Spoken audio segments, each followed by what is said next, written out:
and Banner Podcast. What up?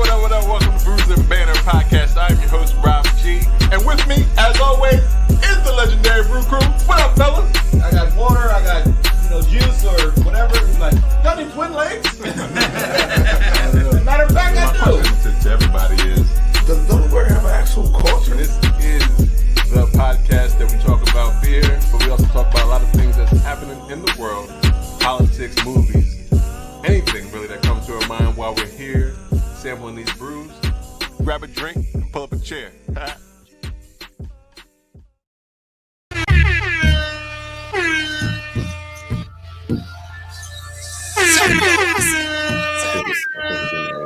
My skitty on my back, I got a rip in me, heard me. Know I play with M's, must be stupid if she curved. I'm fitted, had enforcers, still be dressing like I'm served.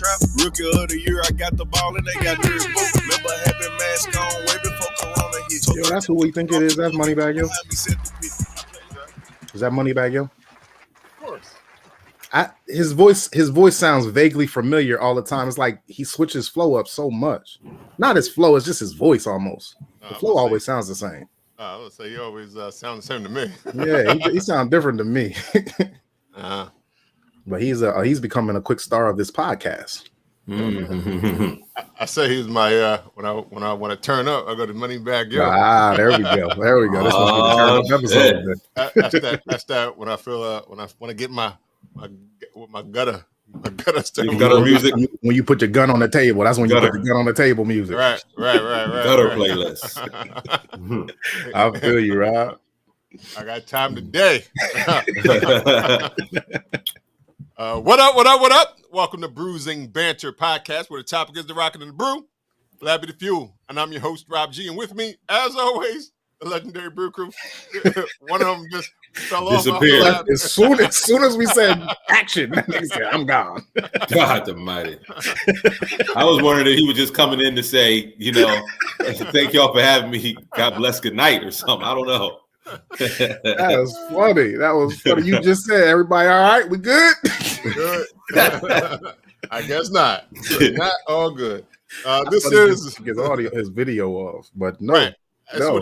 That's what happened first. Yeah. The one first to is just his audio, and then he went out completely. So I don't know what happened. I don't know. He'll be back. Yeah. But this is episode 129 of Bruising Banter Podcast. We know we got a special guest with us today. We're about to bring him in to the studio. Mm-hmm. I know you checked him out on IG. He be interviewing everybody. Mm-hmm. So without further ado, I want to bring in Kenny, aka Mr. Pass My Cup, to the podcast. Hold on, let me bring him in. I don't know where there we go. I always forget. Premature clapping. It's a touch screen. Cheers. Welcome, Kenny. Cheers. It's an honor to be here. Man, it's an honor.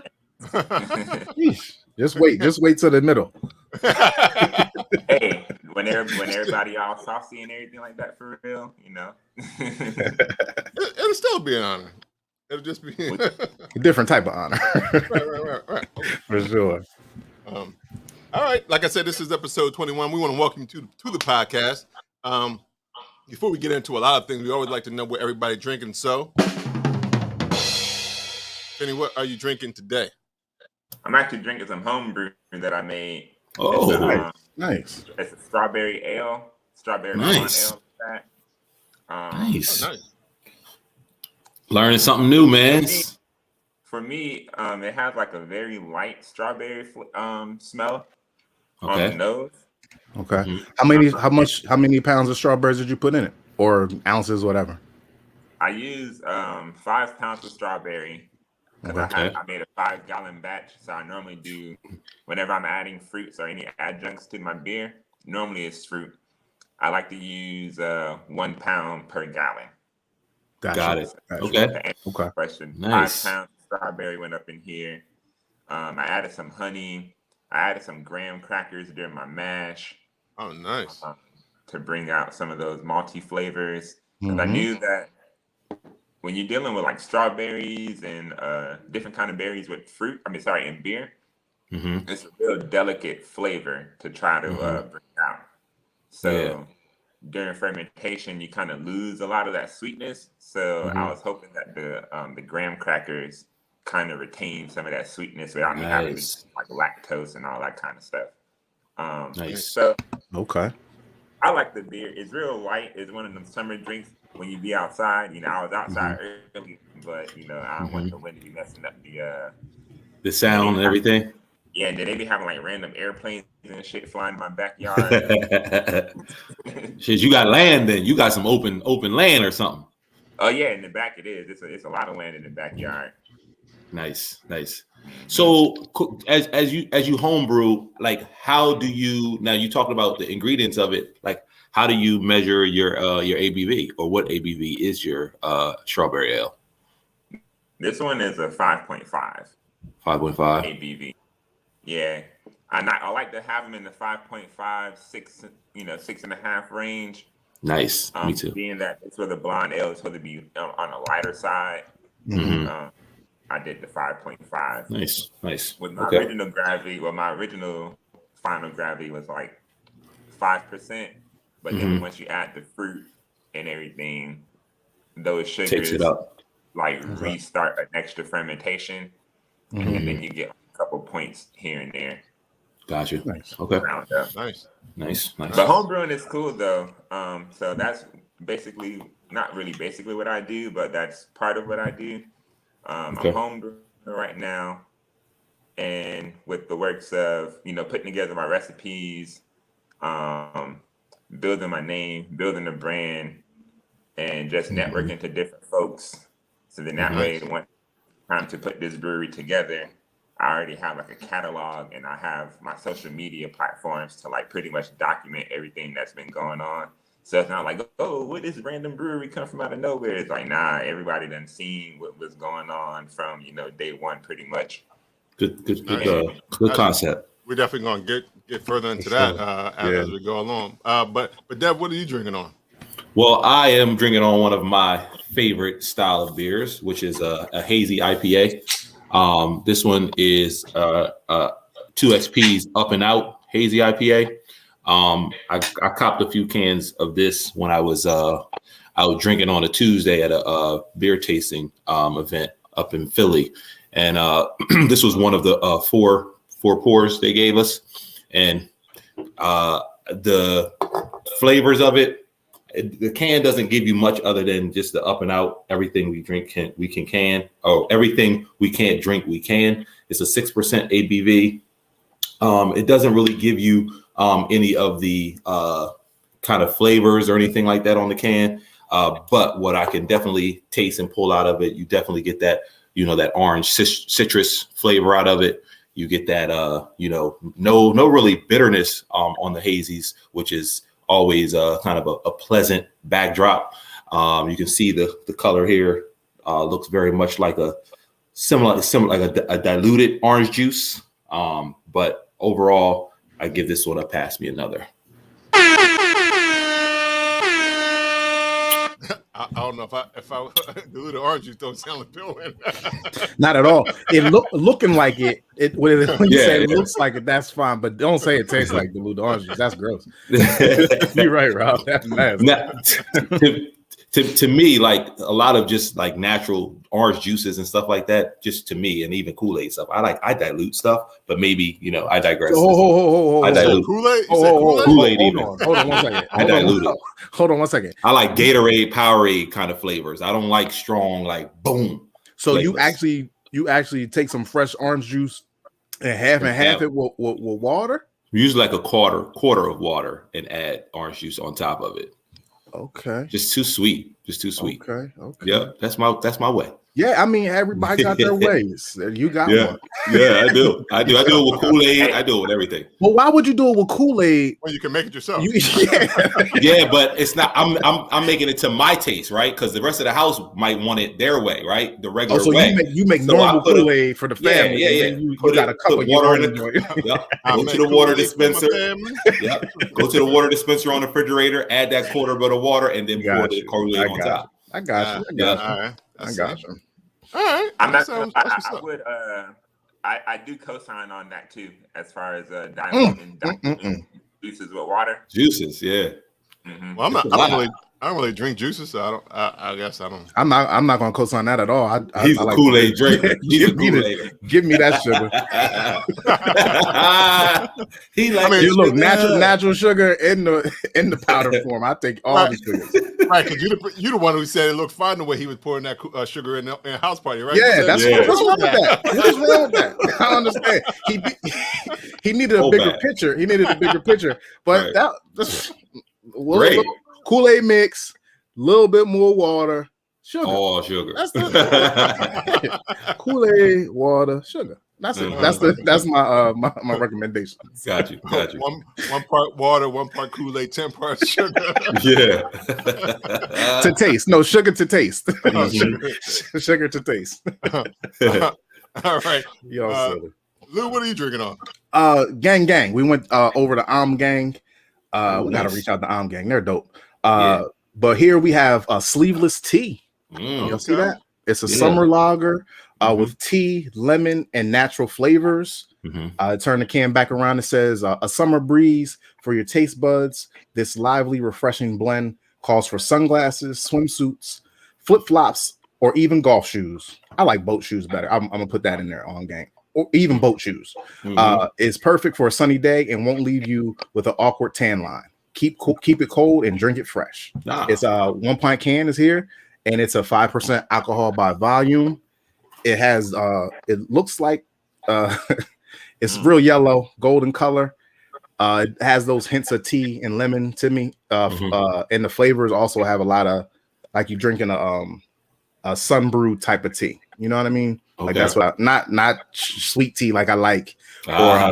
or sugar tea, but like you actually put the tea bags out with the lemon and let it brew over a couple hours in the sun. This is what that give me a feel of with the carbonation and lager feel as well.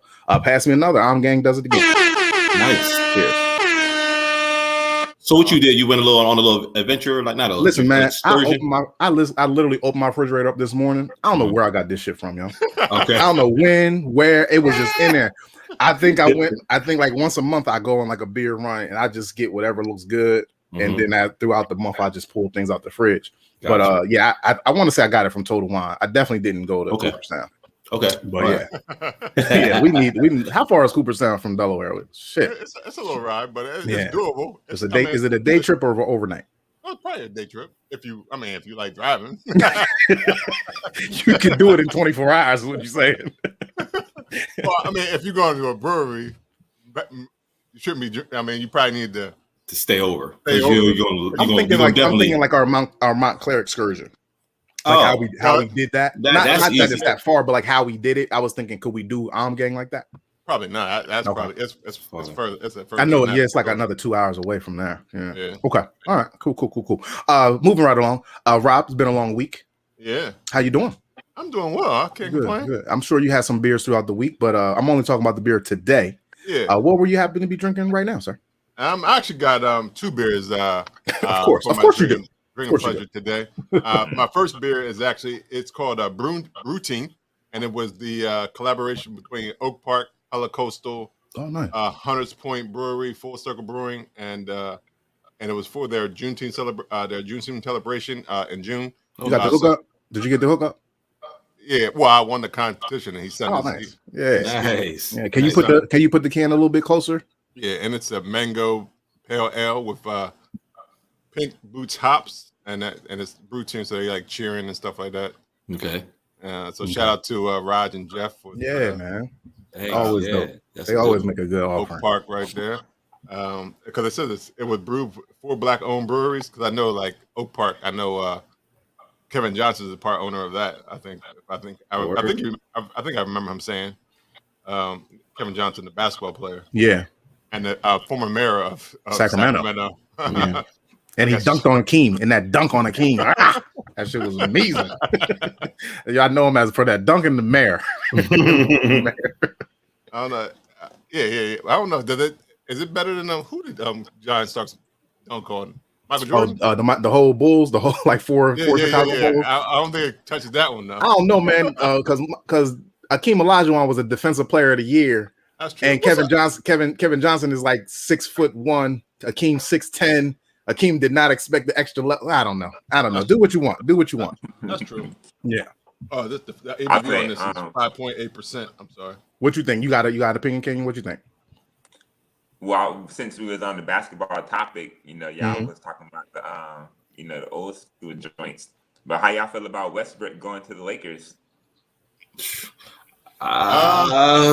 Anybody who get to go home and play for their favorite team growing up, that's cool. I don't like Russell Westbrook, man. I don't like him at all. I'm not a fan. I'm not a fan of his game. I'm not sure a fan of his game either. I think he's definitely a sheet filler, but a lot of times it's like him throwing. He know he's gonna miss, so he know he's gonna get the extra rebound. Yo, I remember Steven Adams, his center for Oklahoma City, was like he would tell me to get out the way so he could get rebounds. Like Steven Adams, one year averaged like 4 rebounds. He's like 7'2". He averaging 4 rebounds while his point guard averages 12. That don't make no sense. There was a whatever. That MVP was kind of, you get an MVP for making a triple double, but then the next year you did even better. You ain't get the MVP. MVP triple double, whatever. Then I don't see them being the favorites because he's on the team. If we want to talk just basketball, like everybody's like they're the favorites to win. I still think Brooklyn's the favorite. If everybody healthy, Brooklyn is better. That's the thing. That's definitely a key with Brooklyn now. I mean, actually, you can probably say that with the Lakers too now, because now, especially with Brown getting older, health is going to be a big issue on both. And how they going to do that? Like Russell can't shoot. LeBron can. But LeBron got the ball all the time. So LeBron going to have the ball like less. But I think that's the plan, though. That's the plan. Okay. That's the plan. Yeah, because he was going to do that with Yeah, because LeBron's usage rate is going to go way, way down with Russell on his team. Right, that's what I think. I mean, he's gonna be 37, so I think he's trying. I don't care, man. LeBron's still 23, man. LeBron's gonna be 23 forever until he say I'm done. I can't ever unsee him in Miami and all that shit.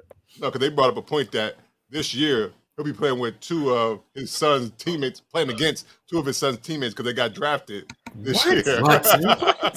Well, his son is like 2 years from the draft, right? Ain't he like 2 years from graduation from high school? Right, but still. Yeah, it's literally been like since when he got drafted, 03? Yeah, he going on his 19th season. Mm-hmm. Shit. Yeah. Right. And still good. Like still just balling. top 5. Yeah, for sure. Right. I'm sure. I'm sure it felt like that though. With when Kobe got into the league at 17, gonna be 18, and playing with Jordan. You know what I mean? Yeah. It was very much. I think it's kind of different. Like LeBron's 18 in the league. He has a kid at like 19, 20, and now his kid is like has aspirations to. I just want to play against my dad in the league.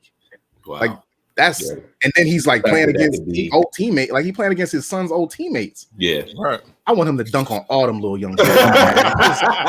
Just disrespect all of them. Yeah, right. Welcome to the game. Right, exactly. But I heard through the grapevine, like DeMar DeRozan not going to sign a contract so he could play for LA. Like it's like 3 or 4 different prominent guys that trying to, because they don't have nobody on the team. Like, right. Everybody got signed for the veterans minimum in order to play with them 3 dudes. Right. But we'll see. Yeah. Before I get into my second beer, you all right? I don't fucking know. Yeah. You love it. Turn you up a little bit. You can hear me better now? Oh man. How about now? Better Now you now. sound like very white. Right. Very white. Oh Right yeah, light. that's what I mean. That's what I mean.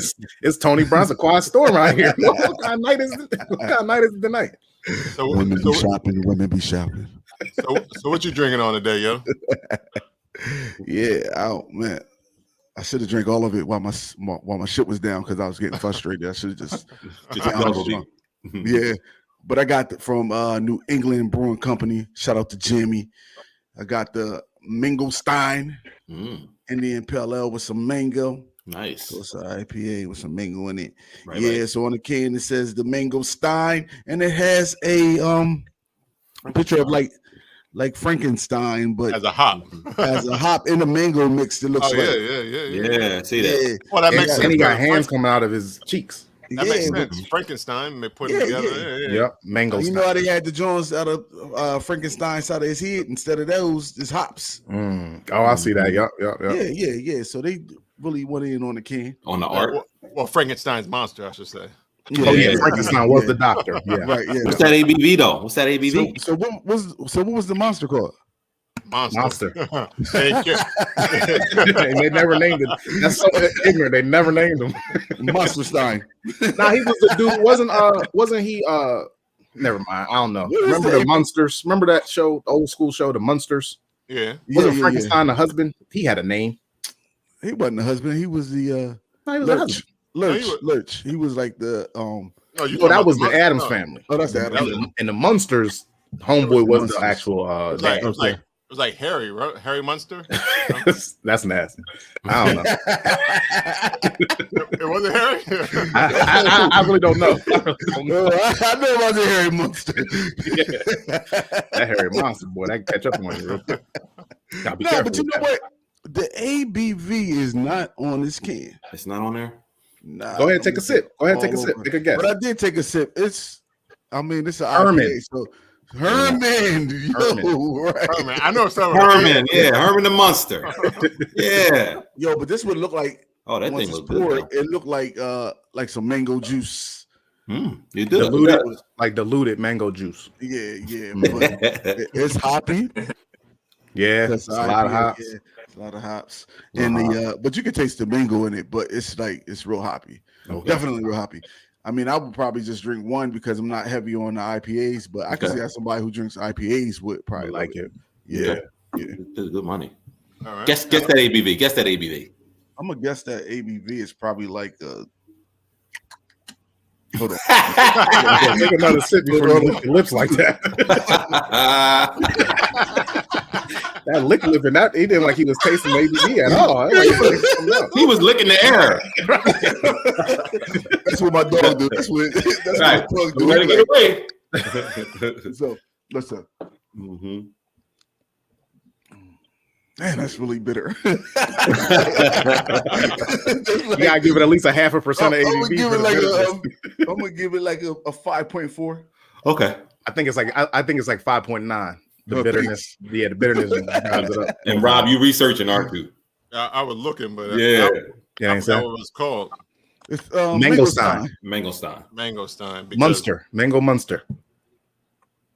It's definitely 5.8. Oh, nice. That's good. You gotta add 0.5 to the bitterness. You said 5.4 or 5.9. Which one you said? said? 5.4. I said 5.9. 5.9. I added just the 0.5 for his bitterness. That was good. That shit's bitter is extra 5. Yeah, see that bitter. Ooh, and that shit bitter is lingering. You need a chaser. You need a chaser. I do have a second beer, like I said, and it is also New England brewing, but this is Elm City Pilsner. Ooh. There it is. So Elm City. yeah, it's only 5%. Mm-hmm. So it's when I crack it open, I'll let you know how it tastes. But I can already tell it's got hops in the glass. So I don't know if they told me something. Hops in the glass, like a glass of hops. It ain't no other liquid. Ain't no liquid in it. It's just a bunch of hops. Not shaken or stirred. Maybe a bomb. That may be a bomb. But I've never really had a Pilsner.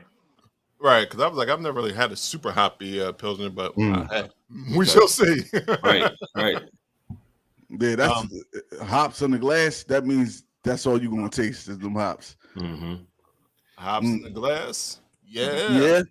No, don't do that. All right. Well, it looks like everybody has a good amount of drinks. So we don't want to go too further along without finding what Pass My Cup is all about. So without further ado, Kenny, the floor is yours. What is Pass My Cup all about?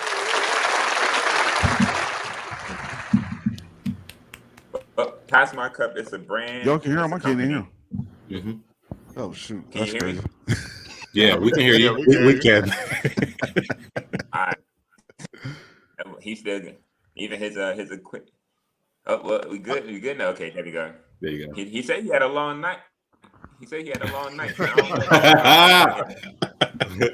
Yeah. See, he still can't hear you, but go ahead. Tell us about Pass My Cup. Pretty much my purpose in this whole craft beer industry and just drinking in general is, a lot of times when drinking is associated with people, it's always in like a bad notation. Mm-hmm. And I really want to, pretty much highlight and bring acknowledgement to that people can still drink and have a good time and still, you know, be classy and have a good time, have fun, and still not like show their ass, I guess you would say. Yep. And you know, turn up, have a good time, and still, you know, no violence is, you know, associated with it. So that's my whole purpose that I'm trying to get across. And with that, my brand, we host events. We are big in the club scene, big in like lounge scenes, private events that we host down in Florida, and we are slowly spreading up to Georgia as well with it. Nice. And with that being said, it's like, well, we're gonna sit here and promote, you know, drinking or whatnot, and influence drinking. What can we do to have our own product with this, you know, with the a drink, a beverage? So I tried a few things. I tried to like infuse some liquor. That didn't work out too well. And plus, I would still have to go out and buy another brand of liquor to mix it and make it my own, which in a sense, it wouldn't be my own. So I thought, how can I create something from scratch, put my own taste to it, put my own, you know, pretty much build my own recipe. And this is when I started transferring into beer, because with liquor, you can only, your body can only tolerate that for so much, you know, Yeah, for so true. long. So I started translating to beer. It's better for me, better for my body. And I know a lot of the people I hang around with, you know, as Black folks, they don't really drink beer like that. Right. So I wanted to create something to where I can go out with my friends and family, have some beers, and they actually like it. So that's what got me into brewing. And now it's just a matter of, like I say, document what I'm doing and just slowly progressing into open up this brewery and having other things tagging along with it. But that's the main purpose right there. So, Kenny, did you always like beer, or was beer just a mode to promote the business because of you wanted to make a alcoholic drink? I'm not gonna lie. As far as always liking beer, like I didn't get introduced to beer until like college. Like my third around year in around the college. same word, but okay. What was you gonna say? Like middle school? Around drinking age?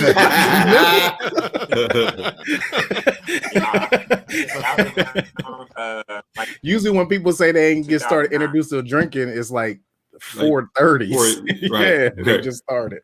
Go ahead, But man. hey. I apologize. Go ahead. I'm sure it was different. I'm sure it was different, probably for beer versus craft beer. I assume, you know, like being introduced to beer in college and in craft beer. I'm sure that was probably different date and different timeline. Yeah, that's true.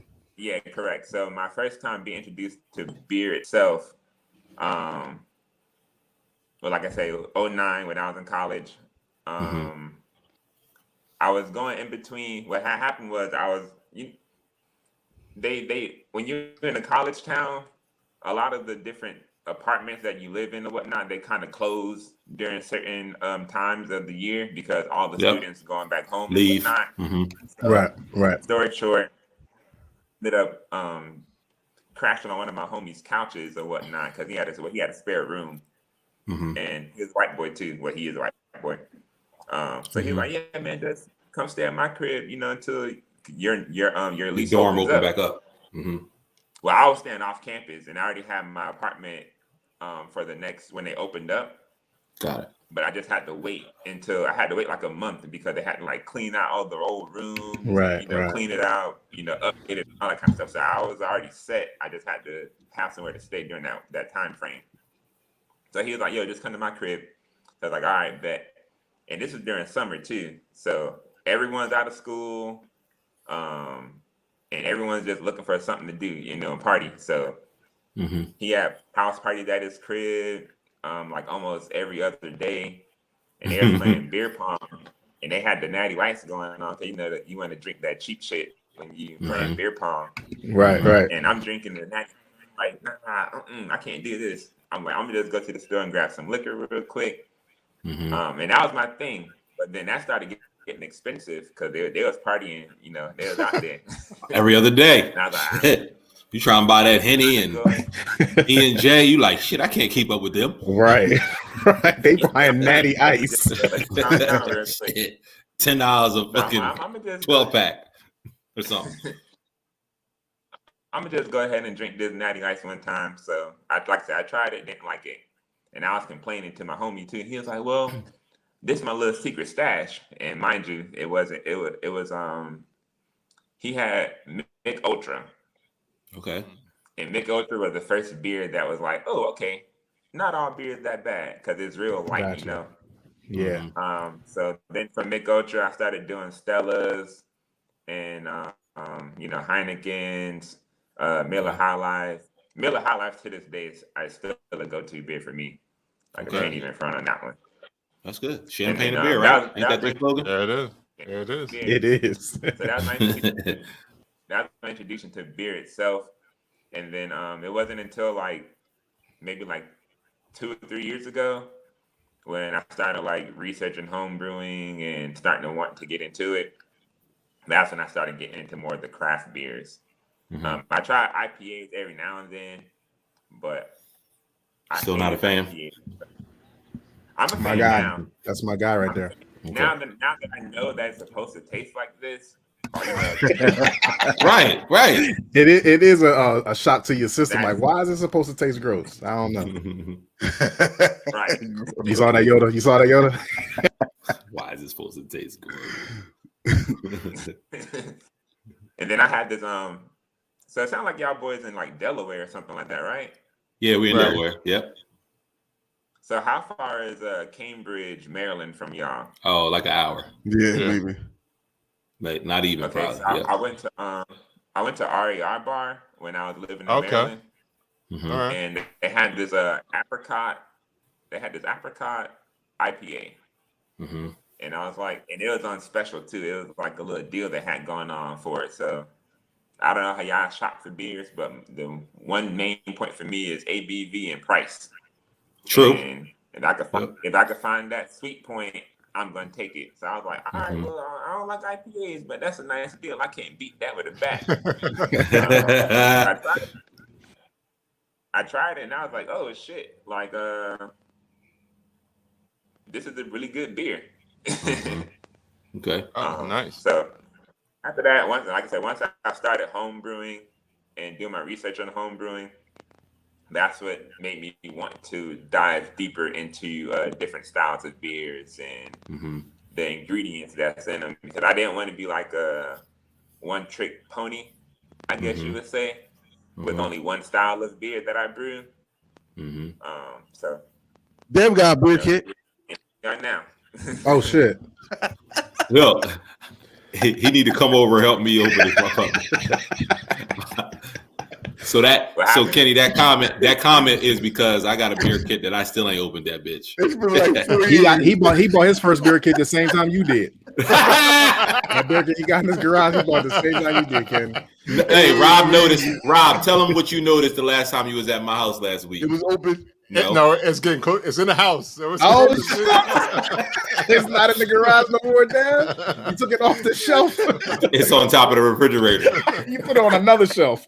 I took it off that shelf, put it on another shelf. Leave that It's on the shelf. Oh man. So Ken, I think he bringing up. Is that me? I'm here. Okay. Go ahead. So my question is, if somebody was, and this has more to do about the brand in terms of, so if people came up and said, what is Pass My Cup all about? What is, like you said, it's a brand, and it's a brand, you're increasing your brand. So what is Pass My Cup? And and how did that even come to fruition? So back in high school days, like I said, we always threw parties, threw events, put together events like that. And we was always encouraging, getting a little liquid encouragement, So we used to pass High out. school, We used to actually that's pass terrible.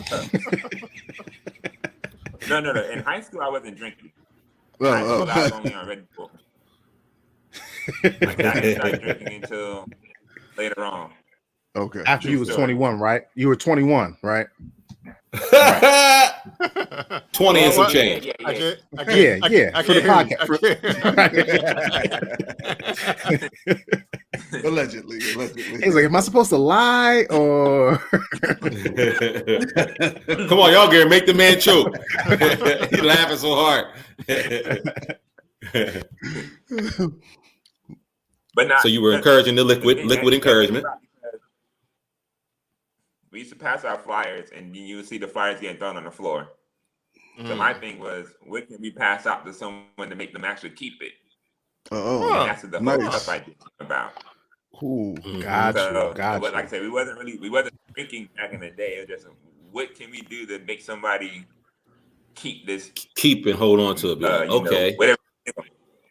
Okay. So we would like post all of our information on these cups, with our website. Nice. This and the third, all the little slogans we had and everything, and people would hold on to the cups. So that's what the whole "Pass My Cup" name comes from. Nice. I like that. That sounds expensive. Right. High school. although now, were you passing them out on the red Solo cups? Because I saw some of your clips where you were kind of smashing the red Solo cups. But just curious, what kind of cups were you putting the information on? They were stadium cups. No, we never put them on Solo cups. We always put them on plastic cups. Got you. So these parties they was making a lot of money from because this marketing campaign is expensive. Yes. Okay. Yeah. It was to the point. Hey, if you got it, do it. It was to the point to where we would go to these club owners as 17, 18-year-old kids or whatnot, and we'd take my thing is I like to take the slow nights because slow nights is always available. Yeah. And it's always available and always available for the low price.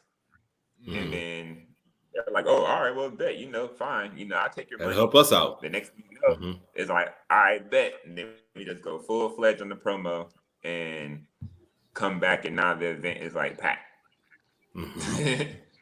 Nice. Now with like COVID and everything, we had to like transition and try to like adapt. Well, not even try to, we did adapt. Adapted to more so in the online, and we was already doing online work, so the transition wasn't as bad as like it was for other people. But it was a smooth transition. So we do, like I said, we do marketing. We more so do like behind the scenes investments on different things. Like I just had this event that we had for Black Men in Tech. Okay. I don't know if you guys seen the stories on that, but they actually just got into the Forbes. They actually just made the Forbes magazine. That there's an article for that. And like I said, we just put investments in different stuff because we handle the behind the scene marketing and let everyone else, be the front face for it. So with the Pass My Cup, this is actually my front face for what I have going on for our brand. Got you. I would be curious. I'm not even curious. I would love to see some of that old marketing stuff, like the old cups that you were doing back in the day. I doubt you saved any of it. I don't know if it's a picture of it or something, but it would be dope to see what that looked like from back in the day. He got one. He might be able to pull it out of a crate or somewhere out of a box. Yeah. No. Go ahead. We can finish it later. You can shoot it later. Oh, you want to get it? Let him get it now, Luke? Okay. Oh no, it don't matter. Whatever it's his interview. Yeah. Right. Yeah, Kenny, if you want to get it now, or you can say no. Like Devin, I ain't showing you shit. It's your interview. But you got koozies. Okay. Nice. Hold on. I was gonna say, don't fall out the chair. Is that water in your cup? Pass my cup. Got the glass cup right there. Got the glass. Glassware. Glassware. Yep. Yeah. And the glassware started from me joining the whole beer, movement because the cups that we were passing out were plastic cups. And you can't drink beer out of plastic cups. Right. Yeah. It's no longer classy anymore. Like that's why. Why is that? Well, I was gonna say, why is that? Because you want to see it. Like, why is that? The taste different. I think it's It does? I think it's almost like a graduation of. It does taste different. But alcohol don't taste different. I'm cracking up my second brew. Man, By the ew. way. Yo, put that down off of this camera. No, you can do whatever you want. Yoda don't your endorse taste buds. Golden Monkey. Yoda don't endorse Golden Monkey. That was sour monkey though. That was sour Yeah, monkey. well, He, I don't don't- care what he monkey think it it's is. all the same. The sour He think monkey. they all the same. The sour monkey is trash. Yes. Yeah, It is. The sour monkey. Yes. Sour monkey is definitely trash. Now Golden that monkey, stayed in my sour garage. Monkey. What's that? What's the Golden Monkey? Is I guess it's golden. I'm assuming The in L. color. It's It's Belgian. American. Belgian. It's a Belgian. triple. Okay, Belgian. okay. The L. Cool. So it's not. 9.5. 9.5. That's at 9.5. Sheesh. Yes, God dang. Well, They go high. Yeah. well, triples are normally high. Yeah. Mhm. Okay. Yeah, that don't look bad. That don't look bad. I don't look bad. Oh, here's my pilsner too. I just cracked it. Yeah, So there's my. if you like Belgian beers, I would suggest I would go with this one. Don't get the Okay. sour. Oh, you recommend? Yeah. don't get You that got to sour. make sure it say golden on it. Yes. Yes. If it says sour, throw that Right. shit at Make somebody. sure it does not have sour on there. Right. Yeah, you know what's crazy that after just having that from Victory, I'd never drink another Victory beer. I Darn. don't give a fuck No. what it is. I had a couple. I had a couple of victory beers. They actually pretty solid. They Like are I had good. I had the barrel. I think I had the barrel aged monkey. It was good. Yeah, well, I started off bad, so that just left for Yo, does your brother, Literally just a Rob, bad taste in Rob my and mouth. Devin, does your brother-in-law still drink that shit? I don't know if he does or not, Uh-huh. because he don't really drink beer like that. That's not really his. Didn't he say he liked it? He did say he liked it because he brought it. Yeah, he said that's he why we liked tried that. that shit. Man. He brought that 6-pack for us. Right. Mhm. So he may still drink it. So he left with a 4-pack. He I thought he gave it left to with me. I thought he left with a 5-pack. He gave it to me. I left it in my garage. My brother drank it. Still there. My brother drank it. This next So- to his beer kit. So Kenny, I know that I've noticed you said we a lot in terms of pass my cup. So is it just you, or is it there a whole team of pass my cup? It's a whole team. I'm just the Okay. front face of it. Okay. One thing about me is I'm a real genuine person, and I try to be transparent as much as I can. So, like a few times back in a lot of times back in the day, when I was able to, I would hold people down, you know what I'm saying? Help them out whenever they needed the, help, whether it's, financially or, moral support and all that kind of stuff, everything, the whole nine. Mhm. Yeah. And then once I decided to jump into the beer game, it was pretty much everyone was like, all right, we believe in you. We believe in what you got going on. Mhm. We see that it's not a lot of people that's like you that's brewing, you know what I mean? As far as like being black or, like every time I tell someone that I brew, they like look at me like I'm a rocket scientist, and then it's like, Right. it just sparks. I get interest. it. Mhm. So when I say we, I mean like the support of people that's, like behind me, like my friends and family. Gotcha.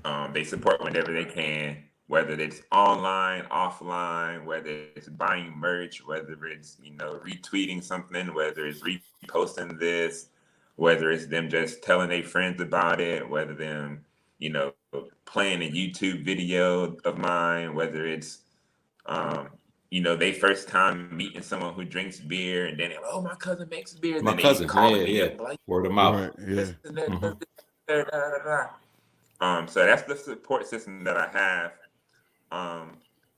And then like I do have a team where we actually, like I say, the whole marketing aspect of Pass My Cup Radio, which I think that may tie into the question that you was asking, like what do we actually do? So we actually own a radio station.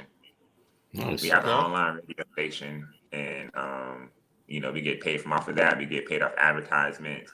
We get paid from every view that we get, every listen that we get. So we have a whole team that advertise here, advertise there, and structuring different systems and different structures for advertisement for the radio station, reaching out to different people to get different artists onto the radio station, and so on and so forth. Yo, I know I was out for a little bit at the beginning, but this hat is fucking me up with these bottle caps on there. I like it. I was just biding my I time. like it. I like on- that thing. Yo, Yeah, I let was me on see that this too. hat. Yo, That thing clean. That is crazy. That thing is And every clean. That single thing one is every single one symmetrically- got to be an original. You can't duplicate that. right. Yo, that's crazy. Is that your This you? is actually one of the original ones that don't have the logo on there. So this is one of the OG ones. And then He wasn't joking But when yeah, he I said feel Stella these Artois because they got a lot of You Stella see all that Artois. Stella Artois? That's because they got the gold. They got the gold caps, and he trying to show off. I see what the fuck's happening there. Yo, we need to get bottle caps, yo. here's another one that I did, another OG. Okay. I'm a Packer Oh, fan, yeah, I like so it. this one I is feel like- Packer inspired. I was Oh, about yeah, to that's say, definitely I was about to say, Packers. Wisconsin love that right now. Yeah, Or Wisconsin fans. I like that. I Mm. like it. I just Nice. I just finished this one right here. See, this one got the logo in nice. there. Oh, nice. The embroidery is dope. Yeah. Nice. That is good. Okay. What what do But yeah. you what are you looking for when you looking for a cap to put on the hat? Like, does it have to match? Is it a sequence that you're looking for? What's going on with that? Yeah, they do have to match. I try to keep the colors within the same color scheme. Yeah, I see like green and yellow on your hat a lot. And I also try to, like, branch out. Like, you see, this one is like maroon and gold, mhm, but I still throw like a little bit of green in there because mhm. it's See backwards. that Dos Equis on there. Mm. See that good So mirror. yeah, it's a whole bunch of stuff that I look for, and that's Mhm. that's what makes it hard for me to pick what beer I want to buy too, because a lot You of need the craft cap. beers don't You gotta have the follow. cap. Oh, yeah, Right, bottle. right. I really want this beer in this can, but I need a bottle version. You got the bottle version of this beer? Hey, Mhm. hey, who in the back there? Like I ain't even lie. If you see me like in the store trying to pick beer, it's low key one of the funniest things. So I'm in there like looking at prices, looking at the beers. I'm pulling Back beers and off forth. the shelves, looking at the Right. caps, like, oh, how does this cap look? And I'm like, it takes me like 30 minutes to pick a beer. He be bringing Yeah. blank hats, pulling two different hats out of his pocket. Like, this hat, Right. It's like look, shopping with him for beer, it's like shopping with a woman for clothes. You be like, I'm gonna stay in the car. I'm gonna stay in the fucking car. I'm staying home. I'm gonna be I'm home. staying in the car. Just tell me what beers you got me. I'm gonna be home. Right. You know, I And find then- that it takes me a while to get beer to buy beer too. Yeah, I don't be looking for caps though, but I just look for the I never be in there shorter than I think. Like, I go in there and like Yeah. I'm gonna be 15 minutes, and it'd be like 45 minutes later. Right. Damn. I'm like, I don't have no beer Yeah, yet. that's how it is, yeah. Because I'm looking at the cans, like the can attract me. Now I got to see what the hell's in the beer, like what kind of beer it is, all this stuff. Yeah, it's a whole Yeah. process for me too. It is Yeah, the I get process. that. It's a Yeah, process. but I don't look for the caps yet. I'm gonna start looking for caps because I'm gonna send you some caps. I feel like we may have caps. We may have caps here that you can't get down there. That's true. I've actually done a few trades with some caps, to be honest.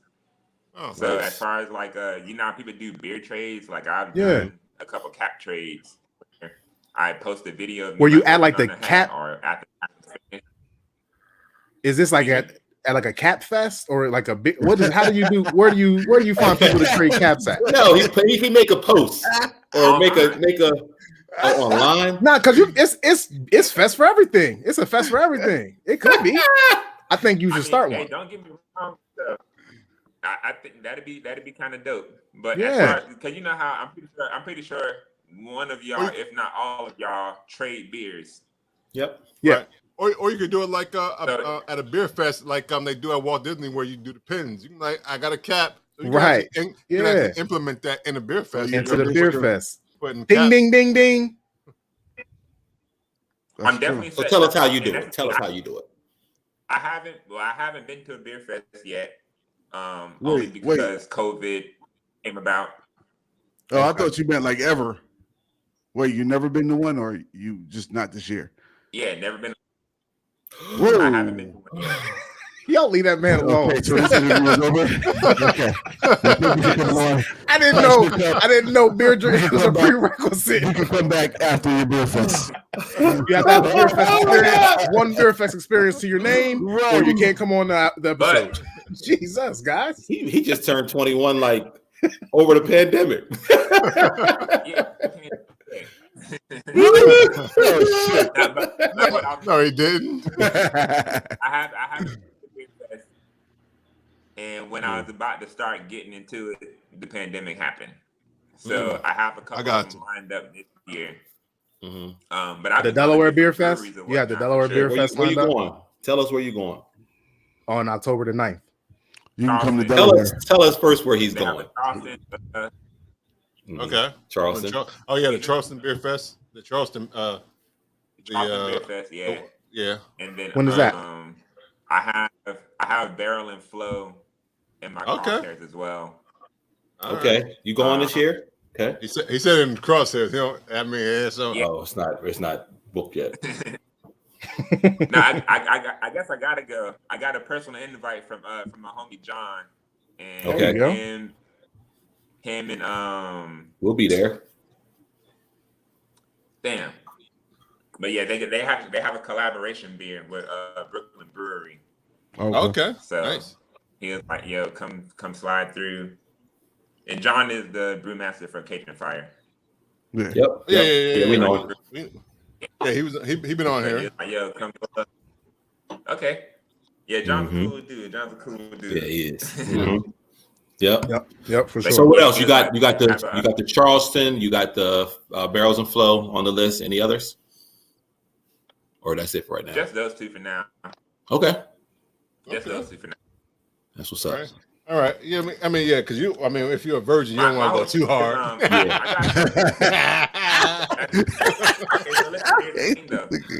That's usually when you buck wild. Here's the thing, though. I'm definitely gonna be changing that up within the next year or two. Okay. I have something planned where I'm basically gonna be doing the RV life. Oh, nice. Right. Okay. Oh, man. That's perfect. I'm damn near jealous about that. That's perfect. I'm damn near not. Each his own. Everybody different. I am. Even though my beer fest body count isn't that high right now, it's definitely it's gonna skyrocket in growth spirit within a year or two.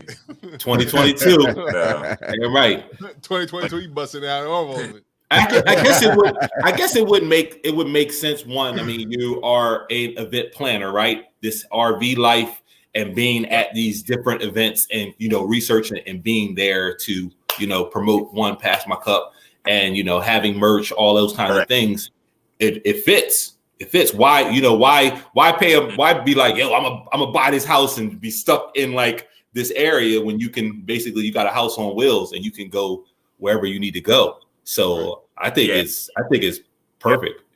Shit, if I could rewind and redo what I spent my first night. Listen, if I could rewind and crazy right now, bro. But if I could rewind and the first $100,000 I bought on an investment of a piece of property, I probably would invest in something like that. I think I would. Yeah, I think I would. Mm-hmm. Okay. Yeah. Because it would be again. It's like a house on wheel. I mean, I see even people that are like, really, that are really wealthy. Shows on that shit now. That are like wealthy. They downsizing and they buying these big RVs on wheels that are like homes. I wouldn't mind one if I didn't have to drive it. Like if I had a driver, oh, okay. That's gonna cost you. That's gonna cost you on top of the cost of the RV. Right. You want an RV driver? That motherfucker, where you sleeping at? You sleeping with you? Like, where the fuck you going? Right. Yeah, he lived with y'all. He literally lives with y'all. About the hotel, he gonna get a hotel room, man. He gotta pay for himself. You gotta go to the RV park. You gotta go to the RV park. His fees is out of his salary. You gotta sleep on your own, bro. I pay for you to drive. Take that out and sleep somewhere. Right. But be here at 6 a.m. because we driving out. We leaving out. HOA fee. I don't think the HIPAA law is like that. I like that idea, Kenny. Yeah, that's dope, man. Now again, Kenny, you were. And I was telling Oh, go ahead. I was gonna say I was telling Rob earlier before the whole live started that I just finished hiking actually. So the whole like hike life, the whole camping and all that kind of shit, it all ties in together with each other. And I'm going to be home brewing, and this is my home, this RV, this camper. Mm-hmm. You know, they can't tell me that I can't brew at my own property. You know what I'm Listen, saying? bro. So Listen. I'm gonna be spreading that pass my cup beer to everyone and everybody. And Where you know, go. y'all phone call or whatever the case may be, but like I'm about to pull up in y'all city, I'm about to pull up in Delaware. You know, I'm gonna have my own RV, so you know I don't have to I don't even need no space. I don't need a couch. I don't need a couch. You don't need a couch no Just need a more. parking spot. Nah, he can't have no parking spot. He gotta go to the RV park. That shit's big, man. The truck stops. The little Yeah, you gotta go to the rest RV stop. park. The RV park, I think that you gotta just pay like a little fee. Yeah, they got this little. They got a membership. You pay for the year, and it allows you to park at any national park. Oh, really? Okay. Yeah. Right. Or state parks. Is it state parks too? Yeah, they actually save the parks themselves. Save spaces for the people who have the memberships. Mm-hmm. Okay. All right. Well, we got some state and national parks here. So do we have national? I think it's just state. We got a national park. Yeah, we got a national park. It's on the riverfront. No, it's on the riverfront. It's I can't remember, but it just became a national park like a couple of years ago. Okay. But it's by Carmel Nickel. Carmel Nickel. So it's right. So it's in Newcastle County. Yeah, it's in Newcastle County. That's interesting. Way to go, Delaware, with your national park ass. You crazy. That's dumb.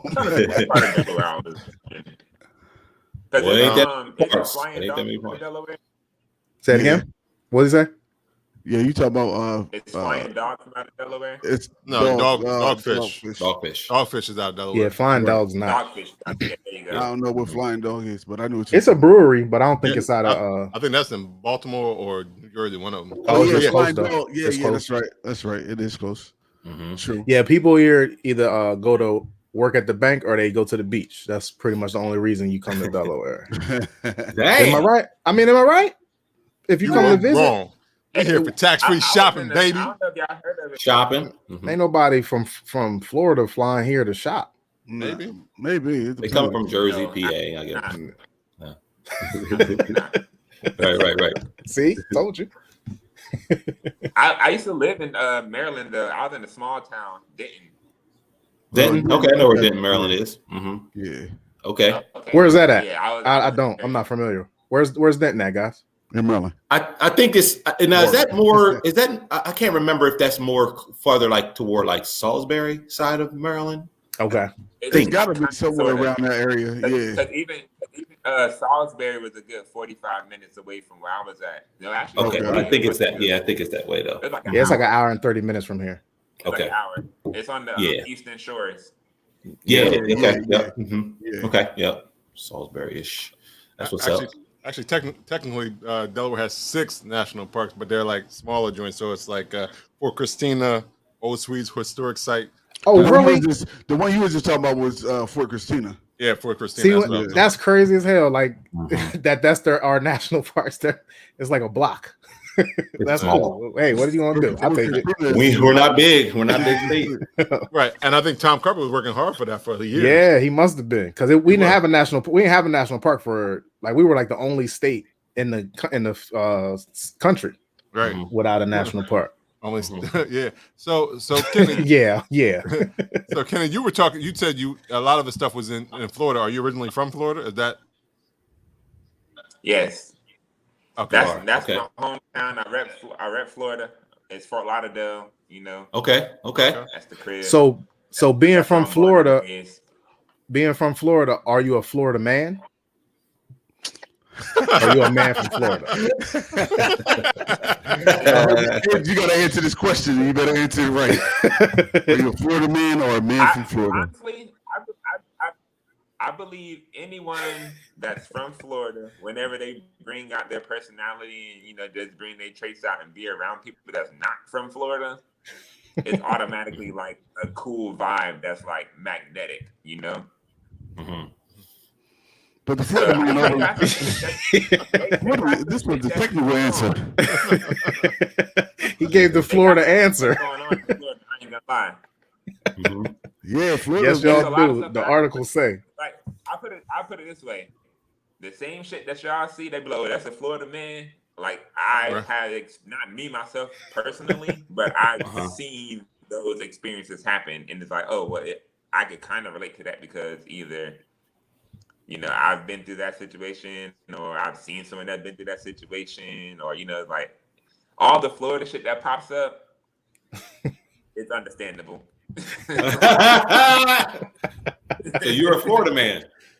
There must be something in that gator meat out that motherfucker or something.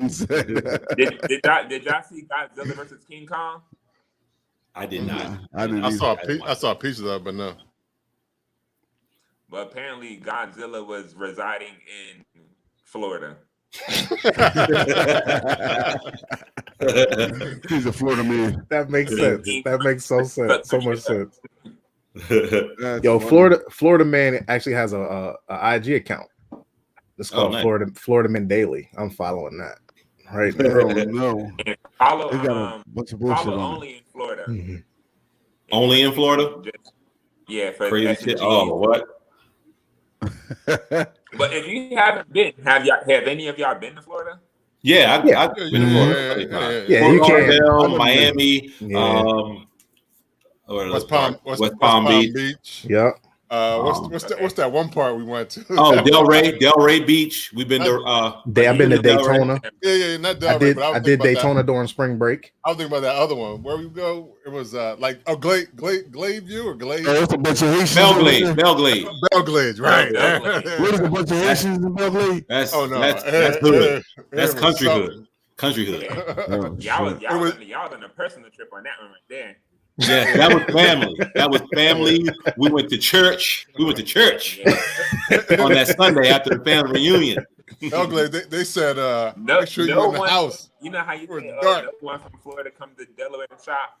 No one from Delaware is going to Belglade. Check it. They were frying the whole fish with the head and everything on it. Were they gonna eat the head? Why would they do that? Everything. That's how they eat it. They fry it. It looked good. I don't do it that way. We didn't. We kind of looked at people. We looked at it on people's plate like, oh, okay, bones and everything in it. Yo, I went to that site that you told me to go to. It's a lady watering her plants with a water cooler, and she has in her other hand the hose filling up the water jug as she waters the plants. Only in Florida. This is silly. Only in Florida. You should have told me to come here, man. You should have told me to come here. Delaware too. That sounds like some dumb shit that somebody doing. I'm following it too. That's funny. Right. Now you mentioned that you do home brewing, and eventually you said you were doing all these recipes and stuff like that because you just and working on your brand because you don't want to just pop up with a brewery. So you are working on one day opening up a brick and mortar tap room and stuff like that. Yes. Okay. Yeah, I do want to do that. And I was just having this conversation with someone the other day, actually. So I do want to open up a brewery, but I do not want to be the brewer that's working there every single day. Okay. My plan is to create an environment to where I, work with the head brewer, because I'm gonna pay him whatever he need to get paid, and I'm gonna respect his craft. And he and I, whomever it is, whomever it is, like real talk, whomever it is, to work hand in hand with building the recipes and put them together, and then I'll come through on the Q&A part as far as the quality assurance part. Yep. Mm-hmm. To make sure that it's good or whatnot, because my thing is I want to own the spot, but I don't want to be a slave to myself when it comes to working. You ain't a real business owner unless you're not working. Mm-hmm. which is true. Well, and like I said, well, but I would more so be worried about keeping the business open rather than brewing beer. Right. Gotcha. Mm-hmm. Because it's a whole bunch of like Makes sense. back end stuff that goes down with owning a business that people don't understand and people don't see. right. As far as like marketing, as far as building new leads and all that kind of stuff, and being the face of it and all, with just building a brand, bringing people through. Mm-hmm. And like I said, I want to be able to put a black brewer in the brew house.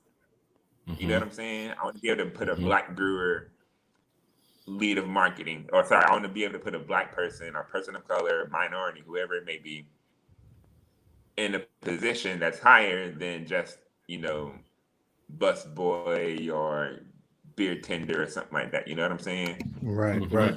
Okay. So with my idea that I have, because with me home brewing, I don't know if you guys understand like the whole beer making process, but you take these grains and they have water, grains, hops, and yeast.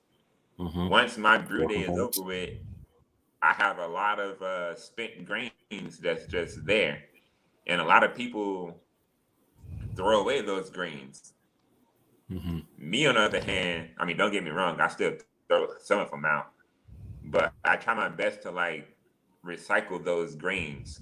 So I've made like bread, I've made dough. I'm trying to make everything go full circle. Okay. So if I have like a kitchen within the brewery or whatnot, I want to have like scientists. I got some friends that's like environmental engineers. I have some friends that do like urban farming.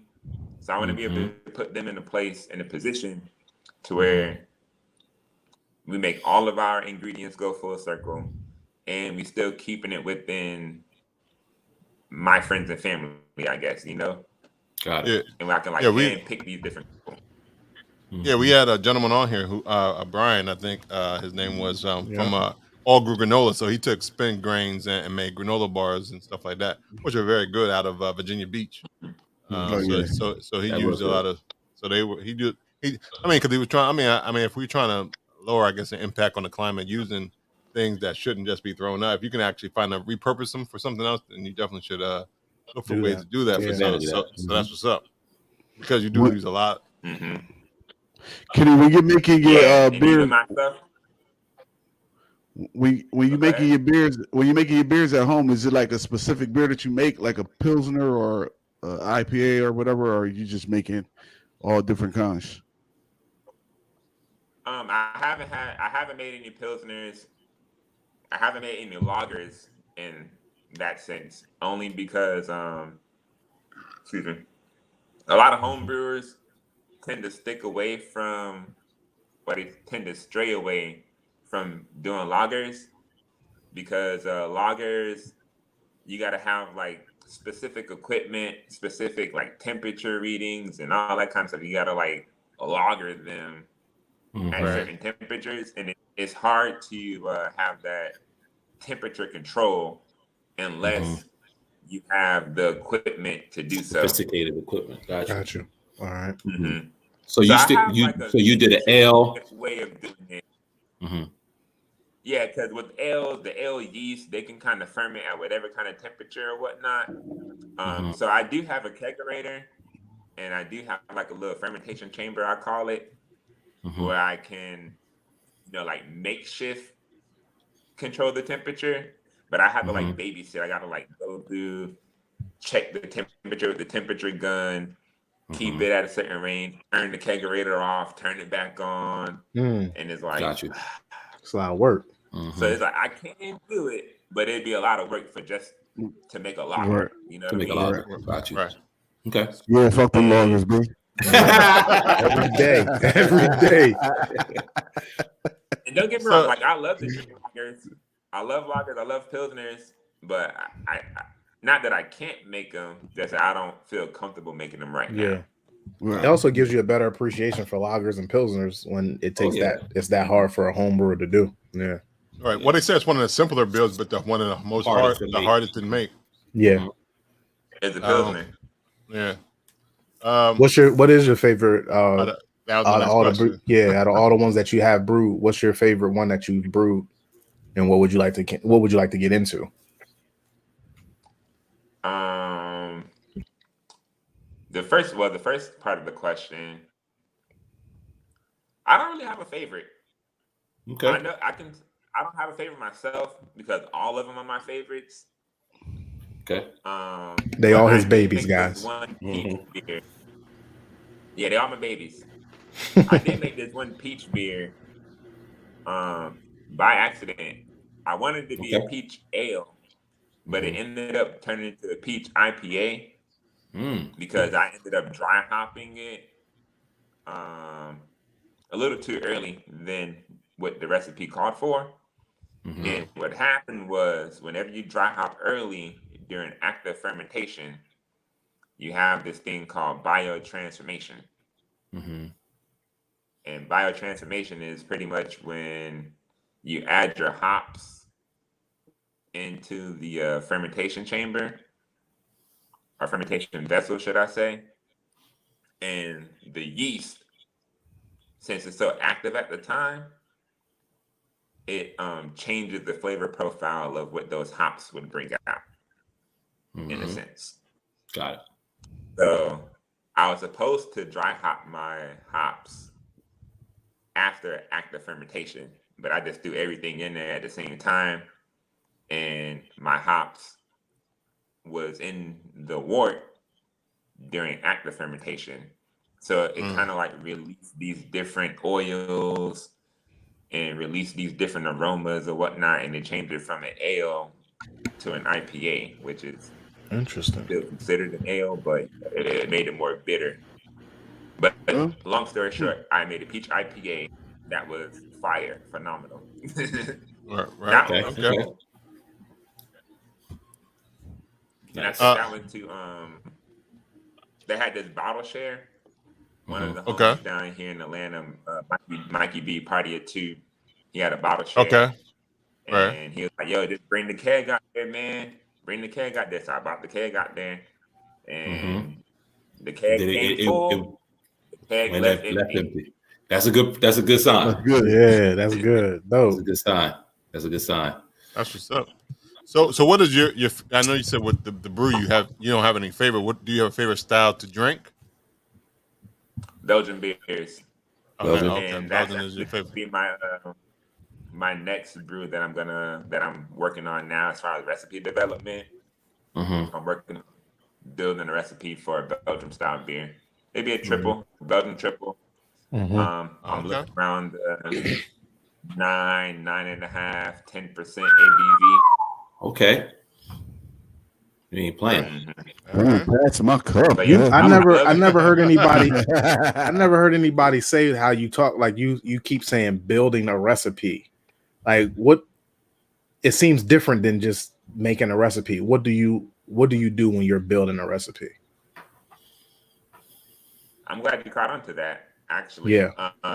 You're welcome. Recipe development is one of the most overlooked things in brewing, in my opinion. A lot of people that don't brew, when they see brewers, they just think of them like making cool beer because they are experiencing the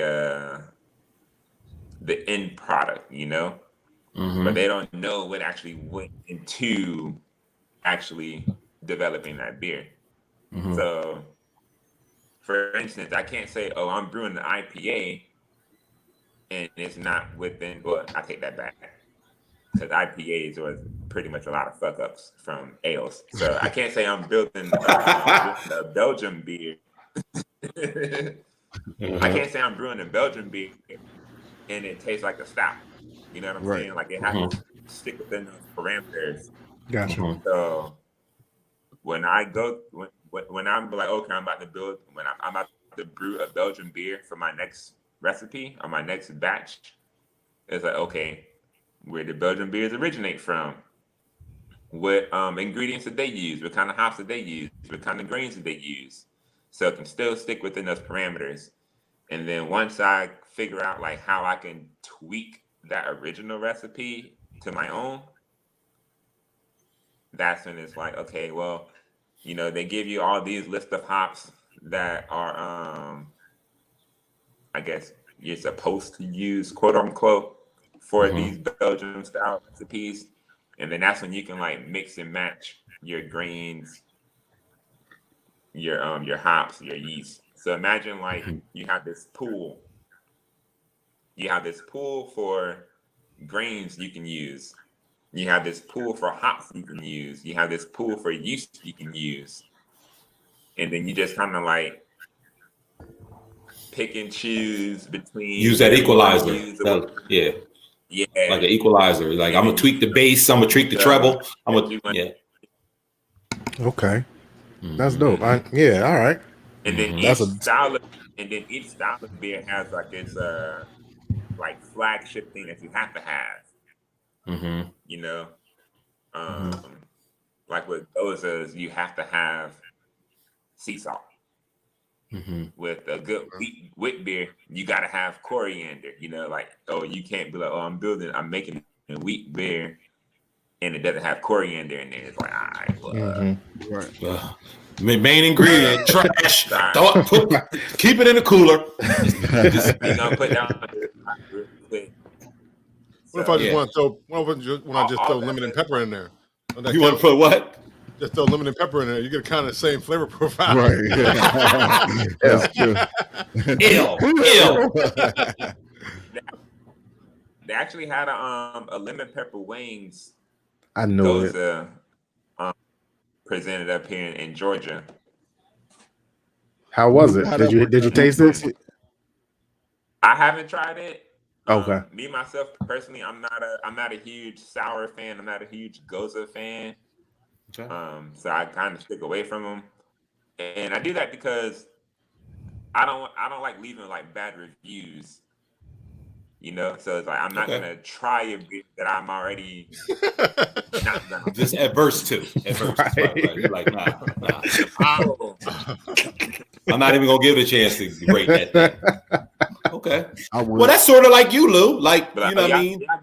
But I'm not afraid to tell you that shit is trash. Like, but you'll stay away from IPAs simply because like you're not going to go buy them. But if you throw one in my face, if you ask me how it tastes, I'm gonna drink it, and then I'm gonna let you know how it tastes. Like I'm not gonna put my money into it as far as going shopping for an IPA. Right. But if Devin, if I'm at your crib or you come to my house and you say I got an IPA for you to taste, I'll taste it. Okay. And then I'll say, why'd you do that? But I'm not every single time. I'm not heavy on the IPAs either, but I think that's what be taking me so long when I go buy beer is because if I do pick up an IPA, I got to read everything that's in that joint. And Devin, as much as you think I hate IPAs, I don't hate them. Like I'm trying to find one or three or 20 that I like. That you like. I just haven't found ones that are consistent to my palate. I drank one last week that was banging. Like, oh, you liked it? Yeah, it was good. Yeah, you seem to like them more than I do, though. You find more that you like more than I. Yeah, as long as they ain't super bitter, I can. That bitter, bro. It's a struggle. You hear that struggle in their voice? Exasperation, man. But I used to be that way about stouts. Like I could not, I couldn't do a stout, and then just and say I can't. It's just that way. I don't see that. I can't see not ever liking a stout. Like stouts are delicious. Like they're delicious. Yeah. But you'd like to see that you had to find the one that you like and then progress into it. That's always good. Go ahead, Kenny. And that's what happened with me with the IPAs. Like I found one from RAR Bar that I was like, oh, I'm digging this one after I tried a whole bunch of IPAs. That I didn't like, and I found that one. I was like, okay, cool. And then somehow magically from that, I just kind of knew what I wanted. You kind of want to go back and remember that taste that you had from the one that you did. It's almost like you need. It's almost like you need to find the whole recipe from that one in Maryland that you found, and then go looking for those ingredients in other IPAs to get the kind of taste that you're looking for. Because IPAs, I think that may be it. Like with IPAs for you, Devin, you have a variety of IPA tastes that you like. Yeah. Where mine, it may be just like one or two styles. I could go of the floral IPA. or I could go citrus. Right, I could right, go either. yeah. I could go either. I know. either I know spectrum. what though. It don't matter what spectrum on the IPA, bro. They smell delicious. That's fucking Like they the best smelling beers ever. So Like, which one of y'all don't like IPAs? Lou. Lou's the one that doesn't. I come. I'll second try in them. that. I'll try them, but I don't like. I'm not ever So, going to buy an IPA right at But the Lou, moment. What happened? He froze. Oh, he frizzled. He went next time- he oh Give him a minute. Can you keep up? Rob had a whole song for him. Can you keep up? He's like, Okay, wait. Is he back? I think now he officially has one Teddy Riley on us. we can. There you go. There you go. Hold on. There you go. He's He's back. back. yo, He's back. I hate you. Nah, not really.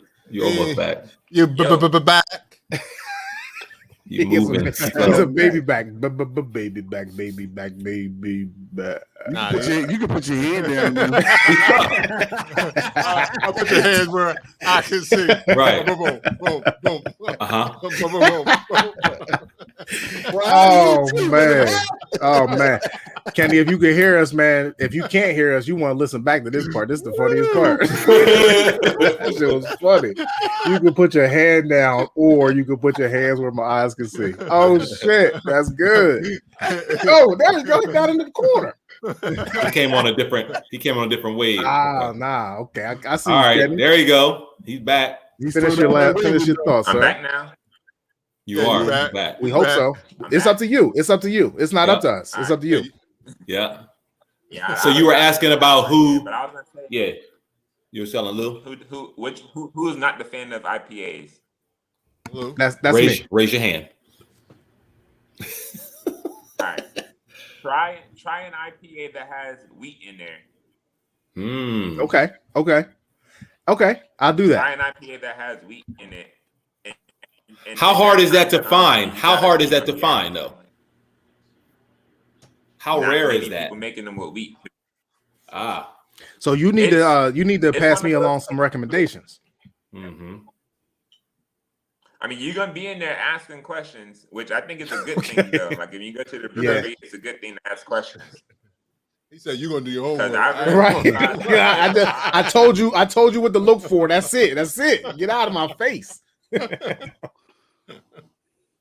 But now it's a lot of people in the craft brew game that like I'm a believer of not everyone knows everything. Like I don't know everything, but it's certain things that coming from the consumer perspective versus the brewer's perspective. Mm-hmm. It's different, you know. Like a consumer is gonna be like, oh, well, this is a strawberry blonde ale, but it doesn't taste like strawberries. And it's like, well, I packed that bitch with strawberry flavor. I just gotta go to the drum boards and do it again, kind of thing. Right. So it's like, look, anyhow, I had to say, the wheat with the wheat on the IPA, it smooths and balances out that bitterness. Okay. All right. Right. I'm gonna try that. I think West Coast is the worst in terms of bitterness. Yeah, I think hazies are actually pretty kind of. They're still bitter to me.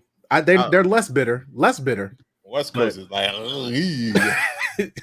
Yeah, if you saying that, I Rob, love it. I'm not. Don't even give me that. Like, don't even. If you making noises that's not even in the dictionary, don't give me that. I eat.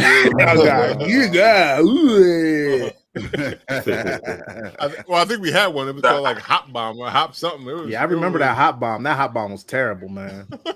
That hot bomb was terrible, man. Ugh.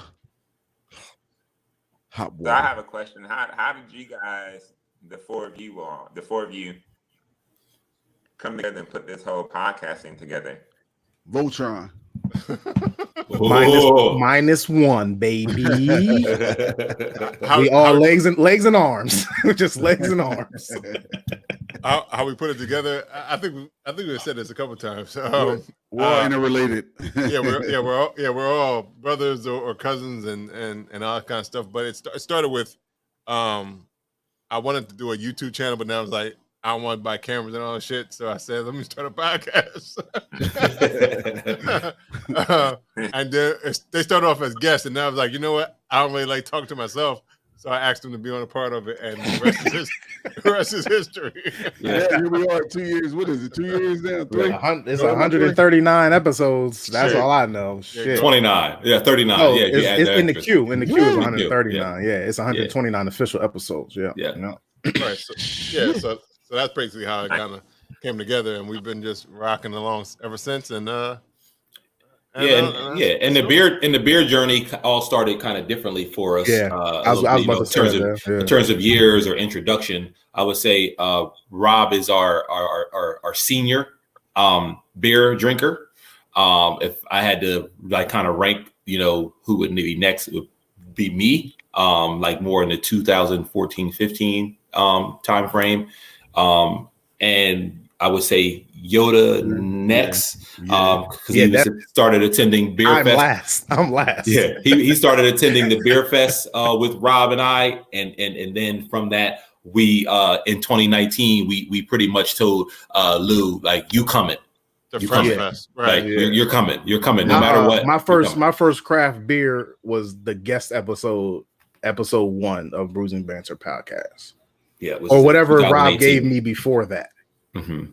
It was, I never had my closest thing to craft beer was Yingling before the podcast started.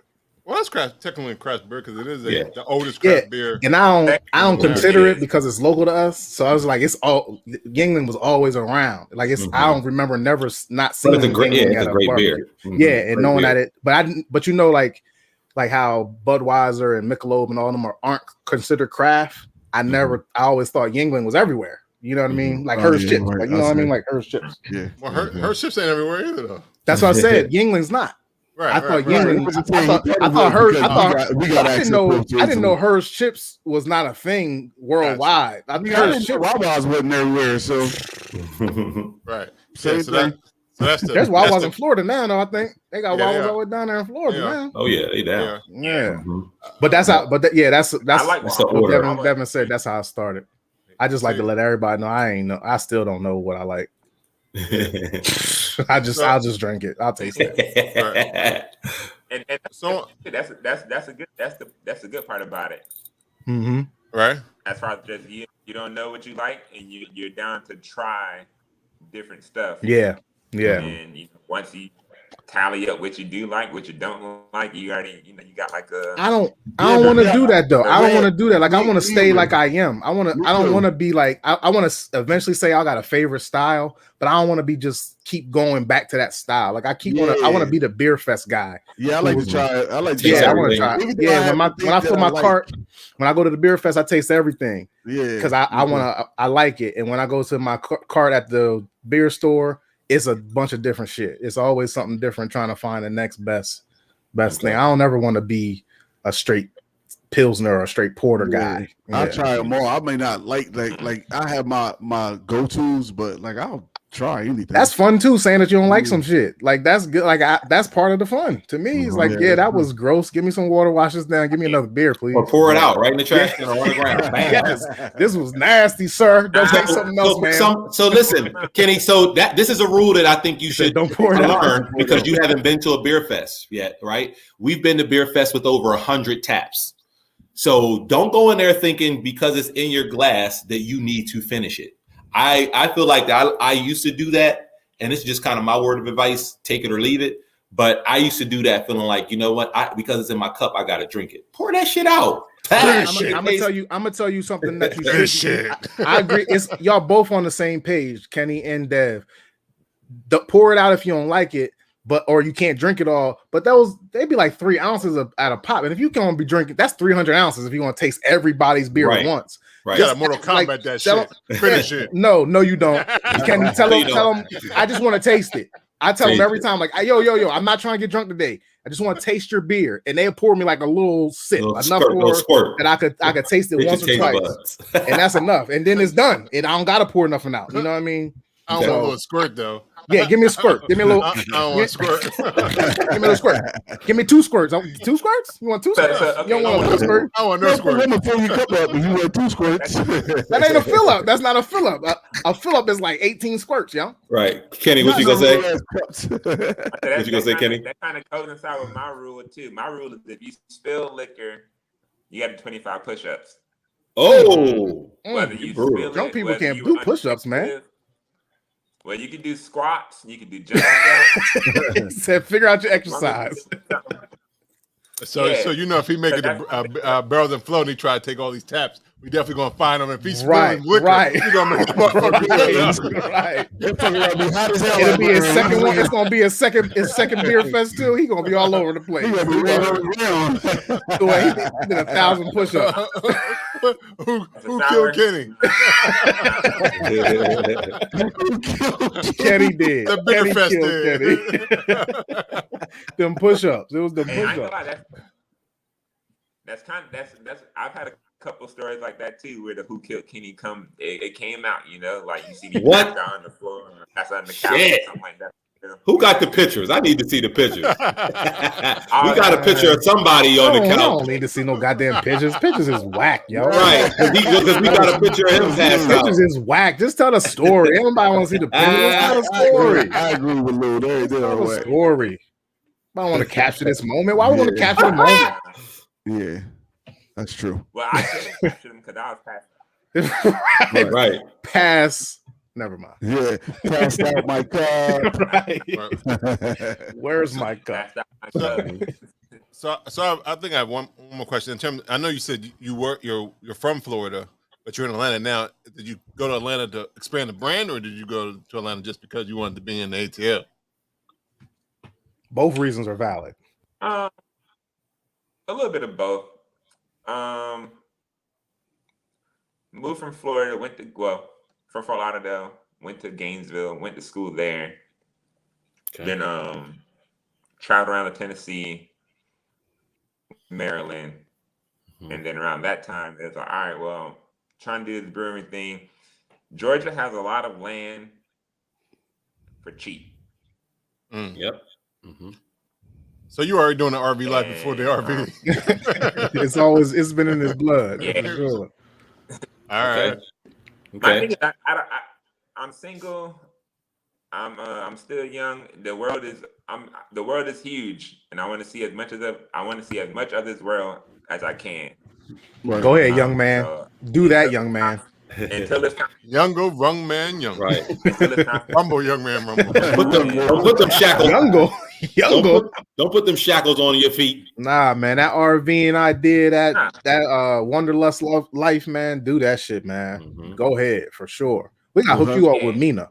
Go hug some trees. Shout out to Fenway. Yeah, Fernvey. Fernvey. Hey, I think I said it right, bro. It came out. Fernvey. Fenvey. Oh. I'm not hugging the trees, but I do believe everyone should go out and be one with Mother Nature at one point, though. Okay. It's definitely it's proven that what's that mean? Being out in nature, definitely. Yeah, what's your one with nature? What's your version of that? What's your version of being one with nature? Because everybody's is different. Like I like the beach. And that's fine. When my thing is like, okay, a lot of people were, especially even during this whole COVID thing, like I've been hiking and traveling before COVID and all that kind of stuff, but it made me really appreciate the fact that I could do that even more when it was during lockdown, because it's like, well, I'm itching to go outside. I'm itching to go camping. I'm itching to go hiking. And that's not where a lot of people are in general population. Would you say that's why you were able to still do it? Because people are in the city or more kind of in the, kind of work hustle and busting, like out in outdoors or camping and stuff. It's not heavily populated. Is that why you say you could keep doing it? Well, I'm saying like it made me or appreciate it, made me appreciate it okay. more during COVID, because that time it was like I'm trying to stay in the house because I don't know who's out and about. Gotcha. Because you can go to a campsite or a hike site that is populated, but I normally tend to stick to the trails that's less populated. But to get to the original question, as far as like, how do I feel that that's, people should be one with nature, is like, well, it's natural. You know what I'm saying? Like these homes, these businesses, these cars, like all that shit was man-made. Is, cars are putting out pollution. These factories are putting out pollution. Like all kind of nonsense going on. And just being one with nature is it's a mind thing. Once you realize how small you actually are in this world, it expands your mindset to think into bigger and better things. Like it frees your mind. Like you in the crib, you thinking about taking care of the kids, what the wife want, what I just had a long day at work.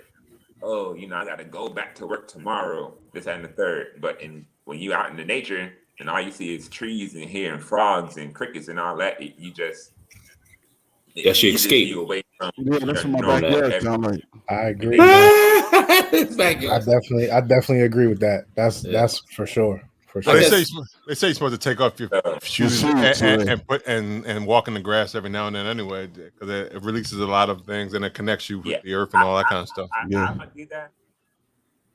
I don't do that per se, but I where it comes from, but I don't do that. I just go out and be about.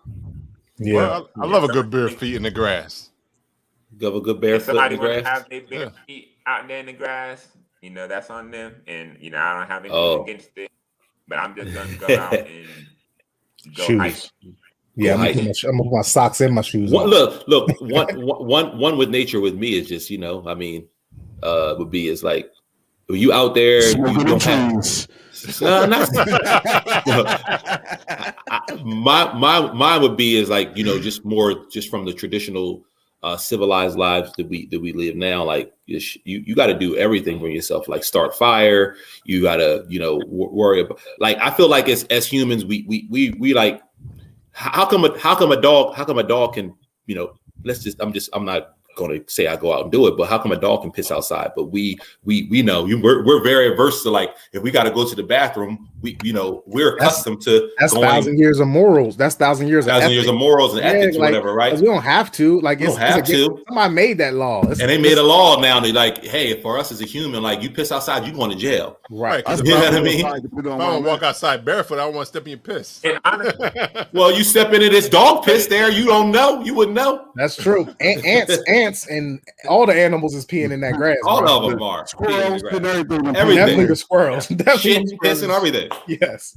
D1. Put your feet in the grass now, Rob. Put your feet in the grass now. That's why Kenny said, that's if whoever else want to do it, that's not me. I don't need no parasites. Shit on my feet. Yeah. Right. It still connects on the same token, it's like, if you out and about in that environment, it's not shunned up on. You know what I'm saying? Like, right. Exactly. You can say, if you gotta take a dump, take a dump. Really be outside and can't shit outside. But if you haven't been in that environment, in that campground environment, then you can't really say, you know what I'm saying? Like, if you out there peeing behind the school, then you outside, but you ain't supposed to be doing that. Right. Exactly. But when I go fishing, I pee and I got pee. Right. You're right. I'm gonna go piss in them bushes. Right. It ain't even no porta potty at the lake or the river where you at. Just go take a tinkle, bro. Go tinkle. Right. Take a tinkle. All right. Go find great. That's one with nature. That's the definition. So Rob, you're one with nature. Nature is taking your shoes off in your yard and walking through the grass. Walking through the grass. Yeah, because it connects you with it grounds you, but also I think it releases. There actually is a study that it releases some of the stressors and stuff like that as well when you. But you personally. Yeah. It makes you feel good. Yeah, good. Yoda, it centers you. Mine is going fishing and like sitting in my backyard. Nice. Okay. Fishing. Nice. I like going for walks and I like the beach. You got like a lake or a pond in your backyard, you say? No, nigga, I wish. He just asking. I got a pool. I can throw a frog in there once in a while. He ain't supposed to be there. Nah, I would just say that I like going fishing and like chilling in my backyard. Like, yeah, like that's his one being one with nature. Yeah. Okay. Mm-hmm. Yeah. Looking at the rabbits and shit running through my yard. Just it's more so of getting away from the normal everything lifestyle that you have, you know. So even like don't get me wrong, chilling your backyard, there's nothing wrong with that. But you know, just go like 30 minutes away. Just go 30 minutes away from the crib. Go fishing I at least go fishing at least twice a week. So yes, sir. That's me getting away from the house. Okay, and then you know, fishing is your hiking to me. You know, or you know, fishing right. That's your equivalent. Yeah. Exactly. Because I don't go fishing. I have one bad experience, and I haven't went fishing since. I was a little kid. I'm out there fishing. I caught a fish. I reeled it in, and I didn't have any gloves on or anything like that. And I just grab the fish. You got finned up. Yeah. So you get finned as a kid. Oh, you got speared. You didn't get finned. You got speared. Yeah, you supposed to go fishing you supposed to fish all the time now. Paybacks, motherfucker. Catch all his cousins. Catch all the cousins. That's why I don't like squirrels, but motherfucker, I try to hit every single one of those motherfuckers that I come across. Shouldn't be scared of squirrels, man. All right. Any more questions for Kenny? Not any questions. Just more want to give you your flowers, man. I mean, I know I've been following you as an individual, as 1/4 of the podcast for a while. I like what I've seen. I like the whole concept of what Pass My Cup stands for or represents. I like the clips of you guys taking the red solo cups and smashing them on the ground and either saying like, "Look, drink from a glass," or straight from the bottle. Because I would say that I've graduated to that level once I got into craft beer too. So cheers to your brand, bro. Yeah, what he said. I appreciate it. Like I said, I'm honored to be part of the podcast. Rob, he's still honored. So yes, that's what's up. And I hope that I answered the questions. Yeah, you did, man. Mm-hmm. Yeah, man. Yo, where'd you get your "I Like Craft" shirt from? I got one. I think Eric and Rob got me that "I Like Craft" shirt. I like that gray and the glass color. Where'd you get yours from? I have probably Spencer's. Okay, probably something like that. Okay, I like that. Something like that. I got this shirt was a long time ago, actually. Yeah, I've had mine for a while too. You said Spencer's. Is Spencer's even open? Yeah, I think we still got one. We still got one. I don't go to the mall. The mall is going to be extinct, though. I think the mall is about to be an Amazon facility. Exactly.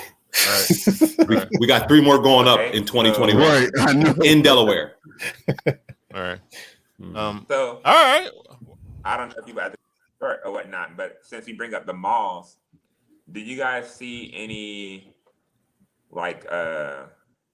advantages to these malls and these basically the space? You know, being vacant. For me, no. I don't go to them often enough to really say I could, look at it as an opportunity or an advantage. Simply because I don't prefer going to a mall. So for me, no. But it's a space where you got to get thousands of people to congregate, and shopping's not doing that anymore. So where can you get thousands of people to congregate? That's not an amusement park. That's the only place I could think. Like, would you make it an indoor amusement park? But I'm just saying as far as taking the mall aspect out of the equation, you just have this lane. You have this strip mall, you have this empty mall, or you have this empty big ass building. Yo, that would be a dope indoor beer fest. That could be a dope scene. It could be a dope scene for like a beer fest or a curated event. It could be dope.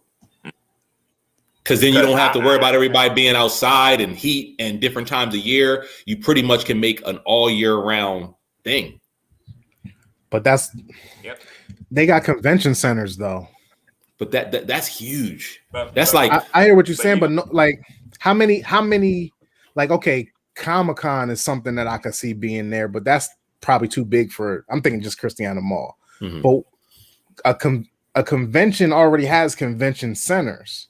So what else could the like? That's not the answer. Like because that's what they're going to. That's what people are going to say. But okay, so here's my thing because it's something I've been thinking about ever since this whole like transitioning from buying stuff at the mall or whatever the case may be. A lot of these malls are being vacated. We have a lot of people that are breweries and planning, and like a brewery incubator type of thing.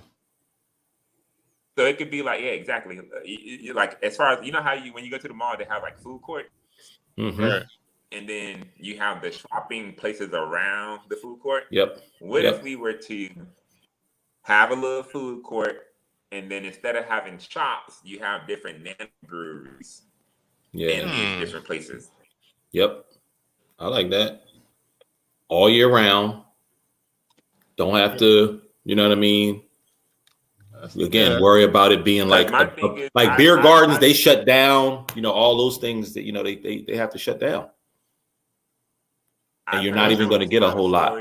From up and coming brewers, breweries and planning, mainly black breweries and planning, to where it's a whole capital thing, where it's like, okay, we can't use the capital, we don't have the capital, all this kind of stuff. So I figured if a group of people can get together and either work out the logistics, you know, however it goes down. But I think that'd be a real cool idea for people. It'd be like the G League, I guess, for breweries before they open up their go big, before they go big. Right. Nice. Okay. Right. So a brewery incubator. That's dope. And if you want to stick in this little mall, you know, well, I ain't saying like little mall, but if you want to this spot, then that's right. If you know, accumulate enough money, save up, do whatever you got to do, and now you can open up a brick and mortar spot on your own, then that's fine too. We just find to place you. But it's and you could have like the Nordstrom, the little anchor stores. They could be actual large, full scale, already open and practicing breweries. Like that could be like the second or third brewery in this chain. Well, since they're already big in this rooms too, or that. Well, yeah. Interesting. That would come with the space when it's time to like lay it out and everything. But I get what you're saying. You want to have like one of the big players have their spot in that strip too, kind of to bring the attention. Yeah, because you're gonna need it. That's the way. Sort of a similar concept with malls, anyway. You know, you got your big anchors on the end, but you can have your big anchors that have like a restaurant and brewery. Could be more like that big anchor. You know what I mean? Or it could just be tanks. Yeah, especially if it's like an incubator, it'd be a tank. Definitely would be a tank spot where people can use their, and then they can brew and be the brewery at the smaller places. I mean, and their own individual tap rooms at the. Got you at the spot. Actually, that's a dope idea. Actually, that's kind of dope. I mean, I don't know, because people be getting smashed all over, but it'd be like a beer fest every week, Right? all the time. Shit, you would have to look or search around for a happy hour and all that shit. You'd be good to go. Yeah, just got that one spot. Yeah, all right, there it is. All right, so if somebody listening, they took your idea.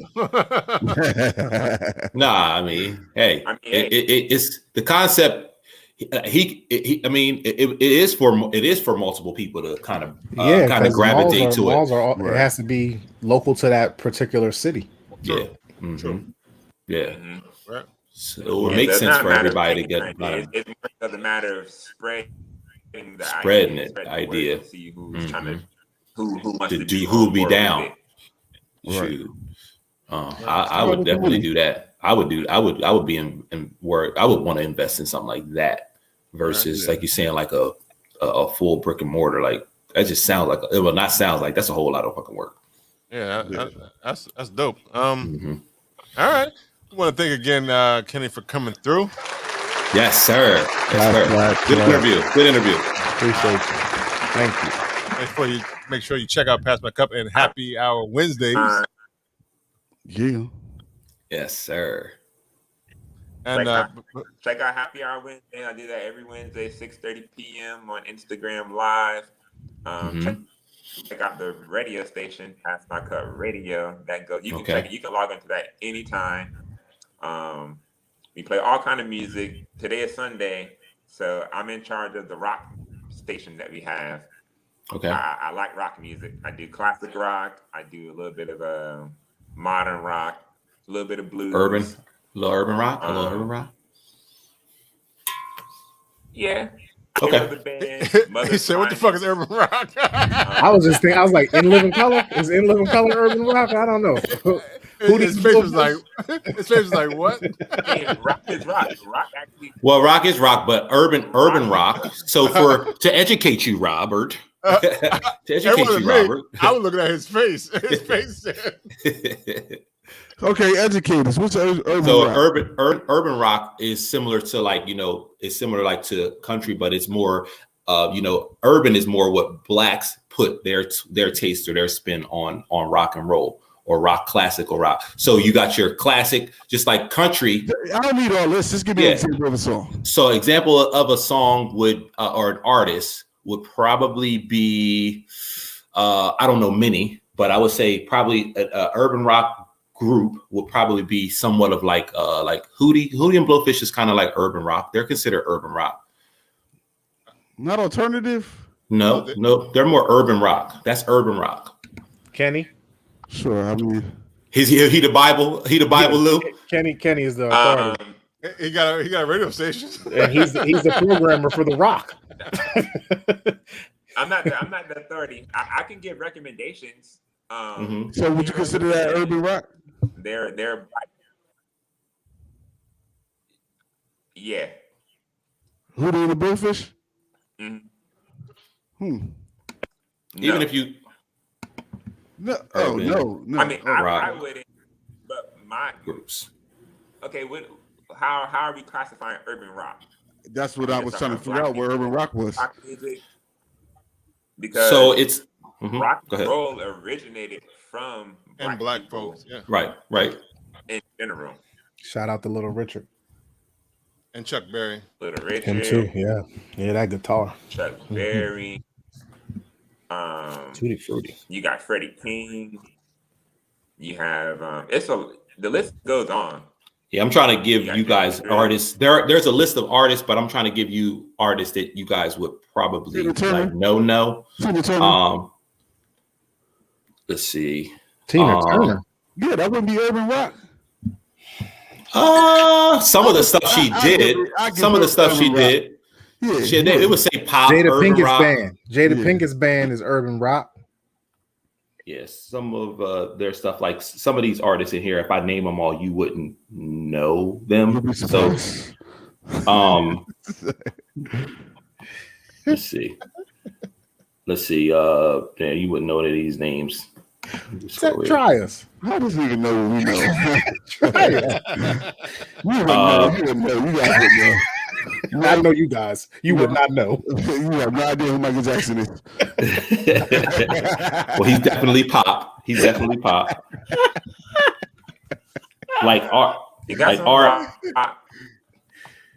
let's see, RFM, they're dark precursors. That's not a group you would know. Like they're more underground. Like urban rock is more of like an underground sound. Like if you go into like Philly, you go into like Mount Airy area, and you go, like if you go into like Mount Airy or small, like I would say like local kind of places, a lot like that in towns, you will find like a lot of urban groups. They're not as huge or big, but some of them do, make it to mainstream. Can you send me that playlist you was looking through? I want. Yeah, I'll send it to you. Yeah, I want to hear it.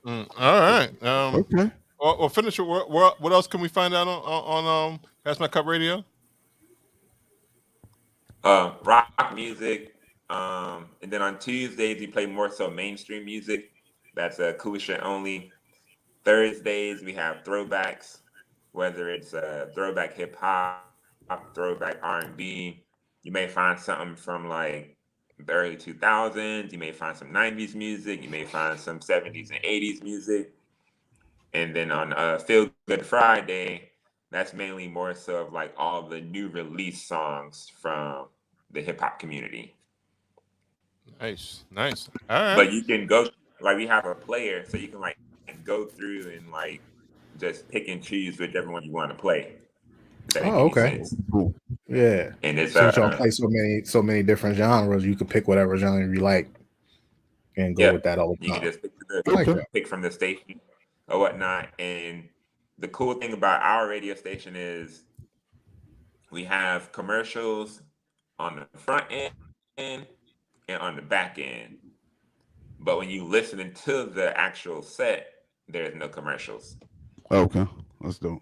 Okay. Like when you jam in like a Spotify or something like that, then like out of nowhere you get like, oh, well, you know, blah blah blah blah blah blah, and it's like, well, that's my cup. Working out. You're in the middle of a workout, and you got playing.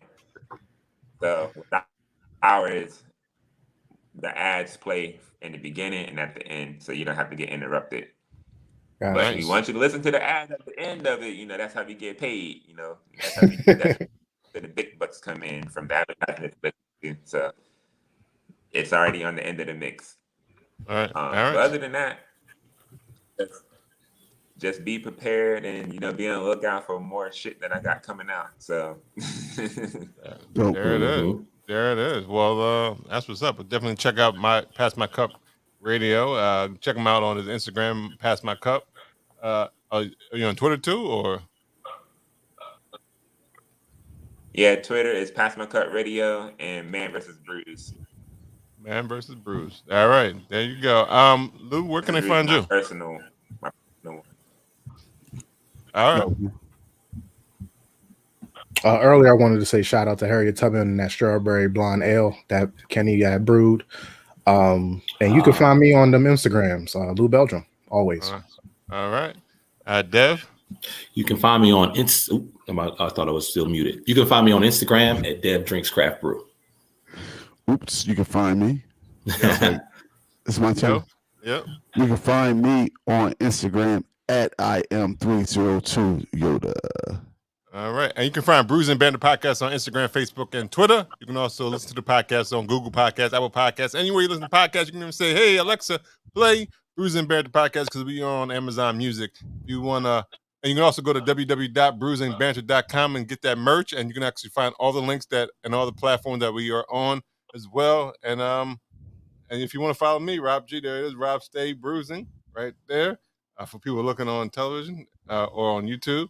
Definitely make sure you smash that like button on YouTube and smash that like button on Facebook as well. Once again, I want to thank Kenny, aka Mr. Pass My Cup, for coming on episode 129 of Brews and Banter. Yes, sir. Yes, Thank you very much, man. Appreciate you. I wanted to tell you guys thanks for waiting. Oh, it's okay. Glad you enjoyed it, Kenny. Yeah, absolutely. This has been episode 120. Good, man. We appreciate go it. for it. Oh, he was still saying something, right? No, he was saying it was a good time with your fellas. Stick around. We got to close out. Yeah. Right. This has been episode 129 of Brews and Banter Podcast. Until next time. Peace. Have a good week, everyone. Peace. Bye. I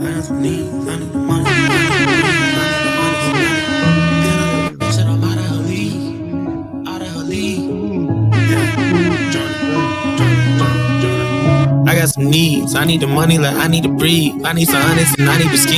I need the W by any means.